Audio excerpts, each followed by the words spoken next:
अस्सलाम वालेकुम नाजरीन, मैं हूं अहमद मंसूर और आप देख रहे हैं 24 न्यूज़ डिजिटल।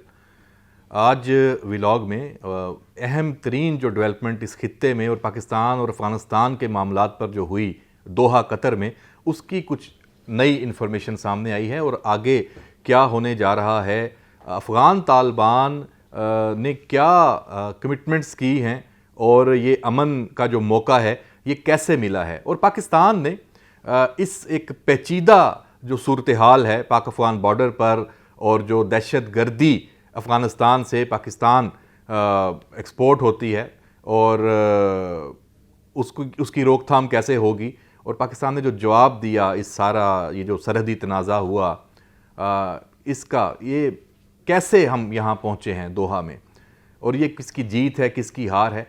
यहाँ ये बात सामने रखनी चाहिए कि ये कोई हतमी सूरत हाल नहीं है कि अमन हो गया है और मामलात बिल्कुल ठीक हो गए हैं। इसमें बहुत सारी लिमिटेशंस हैं, इस माहदे में बहुत सारे ख़दशात हैं और रिस्क्स हैं वो इन्वॉल्व हैं। और जो बाज़ाब्ता यकीन दहानी अफ़गानिस्तान ने तो कराई है कि दहशतगर्द जो नेटवर्क्स हैं और सहूलतकारी है वो फौरी तौर पर ख़त्म की जाएगी, लेकिन ये होगा कैसे? क्या अफ़गान तालिबान के अंदर वो अनासर वो बिल्कुल ख़त्म हो जाएंगे इस माहदे के बाद, जो टीटीपी की सपोर्ट कर रहे हैं, जो दहशतगर्द जो दीगर ग्रुप्स हैं, जो बीएलए को सपोर्ट कर रहे हैं, जो भारत की प्रॉक्सी बनकर बैठे हुए हैं? ये कैसे होगा? ये चीज़ें, इसका गारंटर फिर कौन है? देखें, पाकिस्तान के लिए सबसे अहम जो सफारती इसमें जीत ये है कि कतर और तुर्किया वो इसमें एक तरह से गारंटर हैं और पाकिस्तान के दोस्त ममालिक हैं। और इसी जो दोहा में ये एग्रीमेंट एक हुआ है, इब्तदाई एग्रीमेंट है, इस पे जो पेशरफ्त होनी है, जो अमल दरामद होना है, वो अब इस्तंबुल, जो इस माहदे को कहते हैं ना हतमी शक्ल दी जाएगी, वो इस्तंबुल की नशिस्त में होगी जो 25 अक्टूबर को अभी होनी है। तो ये जो अंदरूनी ताकतें हैं अफ़गानिस्तान में और जो गैर रियासती अनासर हैं उनकी अगर मुज़ाहमत होती है, जैसे मैंने कहा कि ये रिस्क्स हैं, तो फिर ये कशीदगी दोबारा बढ़ सकती है। अच्छा, पाकिस्तान ने यहाँ दो तरफा एक हिकमत अमली है वो अपनाई है, एक सफारती और एक फ़ौजी और अस्करी। इस मरतबा फ़ौजी और अस्करी हिकमत अमली है, उसके ज़रिए अफ़गानिस्तान पर दबाव बढ़ाया अफ़गान तालिबान के ऊपर, और वहाँ जो कार्रवाइयाँ की गई उसके जो नताइज सामने आए उसने मजबूर किया। वरना दहशत गर्द तो कभी इस तरह मेज़ पे इतनी आसानी से कहाँ पे आके बैठते हैं। तो ये जो टीटीपी है बिल वास्ता वही अफ़गान तालिबान के ज़रिए बैठी हैं, या हम ये कह सकते हैं कि अफ़गान तालिबान के अंदर जो समझबूझ रखने वाले अनासर हैं उन्होंने ये एक कदम उठाया और फिर उन्होंने कहा कि हमें पाकिस्तान के साथ बात करनी है, और उन्होंने तस्लीम किया। वज़ीर दिफ़ा ख्वाजा आसिफ ने अभी जो इंटरव्यू भी दिया है उसमें भी ये बात की है कि जो अफ़गान तालिबान है उन्होंने ये एक्नॉलेज किया है कि जो असल मसला है ना, जो जड़ है वो यही है दहशतगर्दी। और वाकई पाकिस्तान के अंदर ये एक बहुत मामला बढ़ चुका है, बड़ी शहादतें हो रही हैं, अमन को सबोताज किया जाता है, और पाकिस्तान का जो ये मुतालबा है कि भारत की प्रॉक्सी नहीं बनना, ये भी एक तरह से जायज़ समझा गया है।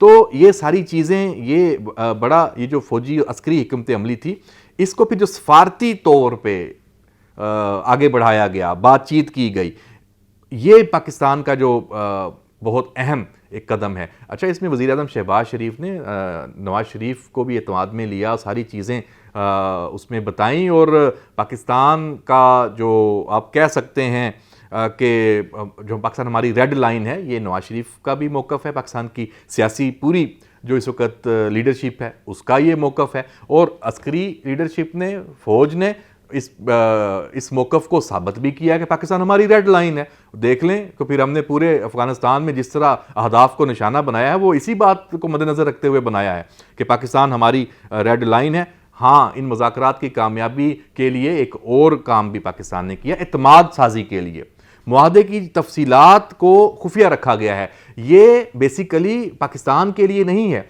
ये अफ़गान तालिबान की जो लीडरशिप है, जो रजीम है, ये उसकी फेस सेविंग के लिए है। ताकि उनके अंदर जो टीटीपी के हमदर्द अनासर हैं या जो बाकी, वो जब तफसीलात सामने आती हैं, एक बहस शुरू हो जाती और वो दबाव डालते तो सबोताज करने की। अभी भी ये एलिमेंट्स मौजूद हैं और ये ख़तरात और ये रिस्क फैक्टर मौजूद है कि ये मामला आगे चलेगा। ये पोजीशन ऑफ स्ट्रेंथ के साथ सब कुछ हुआ है। जो लोग कहते हैं ना पाकिस्तान के अंदर कि देखा ना मुज़ाकरात कर ली, हम तो पहले कहते थे, एक है ना यहाँ पे बयानिया बनाया जाता, तो भाई ये कोई मुज़ाकरात, ये कोई कमज़ोर पोजीशन में पाकिस्तान ने नहीं किए, ये पोजीशन ऑफ स्ट्रेंथ के साथ पाकिस्तान ने किए हैं।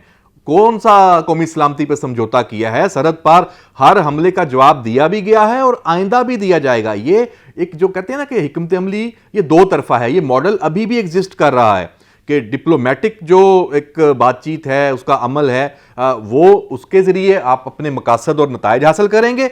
लेकिन अगर दहशतगर्दी होती है, ये हमले होते हैं, खुदकुश बम्बार भेजे जाते हैं, तो फिर उसका जवाब भी साथ साथ दिया जाता रहेगा। वहाँ कोई नरमी नहीं होगी, ये आपको नज़र आएगा और ये सारी चीज़ें नज़र आएंगी। देखना ये है कि अब ये जो अगला इस्तांबुल का इजलास है वो डिसाइसिव होगा, वो तय करेगा कि ये जो मौका है अमन को दिया गया और पाकिस्तान और अफगानिस्तान और अफगान तालिबान के साथ जो ताल्लुकात हैं ये कैसे आगे मज़ीद बेहतर हो सकते हैं, ये यहाँ से बात आगे बढ़ेगी। पाकिस्तान किसी सूरत यहाँ कमज़ोरी दिखाने वाली बात नहीं है और ना दिखाएगा, और जो यकीन दहानी है वो अफ़गान फरीक की तरफ से है कि ये जो सफारती तौर पे बातचीत है ये हुई है। इंडिया वाले तो आपको पता है, इंडियन जो एक नैरेटिव भी होता है उसको लेके आगे बढ़ते हैं। उनकी तो कोशिश है कि वो ये दिखाएगा कि पाकिस्तान मजबूर हुआ है और इसका ये आर्जी है, ये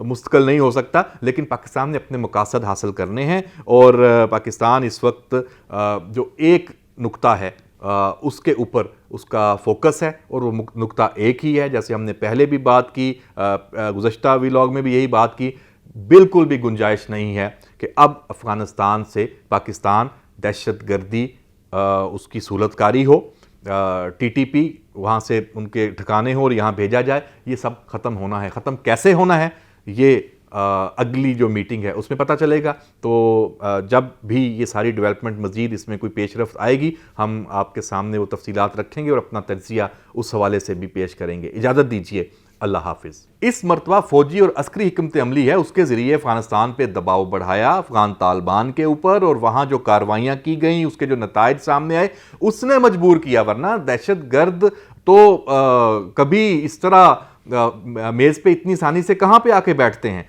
तो ये जो टीटीपी है बिल वास्ता वही अफ़गान तालिबान के ज़रिए बैठी हैं, या हम ये कह सकते हैं कि अफ़गान तालिबान के अंदर जो समझ बूझ रखने वाले अनासर हैं उन्होंने ये एक कदम उठाया और फिर उन्होंने कहा कि हमें पाकिस्तान के साथ बात करनी है, और उन्होंने तस्लीम किया।